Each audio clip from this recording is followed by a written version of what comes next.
Hey everybody, Dr. Stephen Hussey here from ResourceForHealth.com. I got a request to make a video about exercise in regards to running especially, so this video is going to be all about exercise and what I recommend. So, right off the bat, I can't say that I recommend endurance or long distance running for exercise due to the effects on the heart, and we'll talk about that a little bit. But I would definitely stick to about 2 to 4 miles max of any type of aerobic running or exercise. So the reason being is that research has shown, one study in 2010 showed that that aerobic exercise definitely had benefits to the heart, decreased your cardiovascular risk about 2 to 3 times. However, any type of longer distance aerobic exercise like that of a marathon increased cardiovascular risk about sevenfold, which is a significant amount. There was another study where they took a sample of 100 men who belonged to what they called the 100 Marathon Club. So these men had done a minimum of 100 marathons in their lifetime to be part of this club. And they found that most of the men, especially the men who trained the hardest and the longest, had pretty significant and severe scarring of the tissue of their heart. So if exercise, aerobic exercise, long distance exercise is supposed to be beneficial for our heart, yet these men who have done some of the highest amounts of this type of exercise actually had pretty unhealthy hearts with this scarring on them. You probably think the other or the opposite. Also, endurance exercise of the running variety has been shown to decrease right ventricle function of the heart. It leads to more calcified plaque in arteries and leads to increased inflammation of the variety that does cause heart attacks. So some pretty interesting findings there.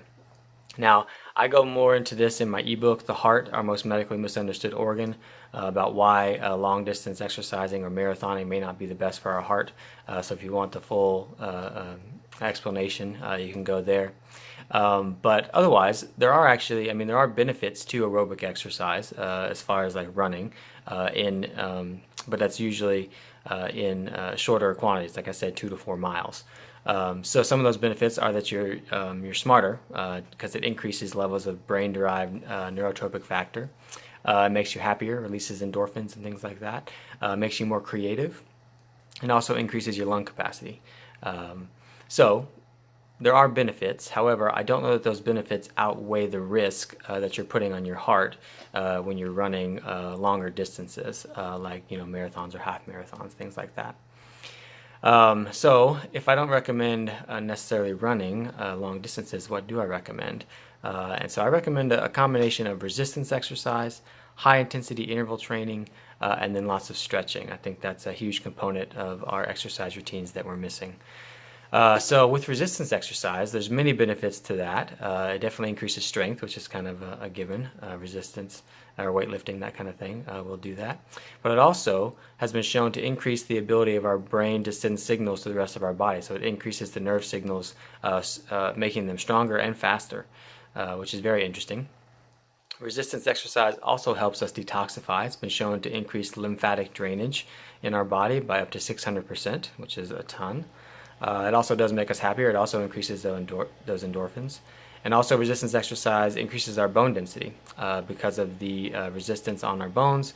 They're forced to lay down new healthy bone and make that denser, so it helps with bone density. But I think one of the biggest things about resistance exercise is that it increases our metabolic rate and our insulin sensitivity, which help us become better fat-burning machines. So many people think that you have to work out longer and harder to burn more fat, but in reality, if you're doing the right types of exercise, like resistance exercise, you're actually setting your body up to be a fat-burning machine when you're not working out. You burn most of your fat when you're not working out, as long as you do the right type of exercise. And so as much as resistance exercise increases our ability to burn fat when we're not working out, high intensity interval training is even better at it. So high intensity interval training, kind of like doing one exercise very fast and very quick for about 30 seconds, then taking some time off, and then doing that again, and doing that back and forth on and off for about 20 to 30 minutes. That type of exercise seems to be the best at increasing our metabolic rate, insulin sensitivity, and making us better fat burners. So as far as my weekly recommendations for exercise, I recommend resistance exercise 1 to 2 times a week, high intensity interval training 1 to 2 times a week, and then lots of stretching. I do a stretching routine every single day, and then I do longer stretching routines, maybe once or twice a week, like a yoga routine. I think that is a huge component that we're missing, or many people are missing in their workout routines. Now, if you want to run, which I'm not going to tell you not to run, I would stick to lower running mileage. Maybe 2 to 4 miles is the most you would need. But I also recommend sprinting. Sprinting is a form of high intensity interval training, great for making you a fat burning machine.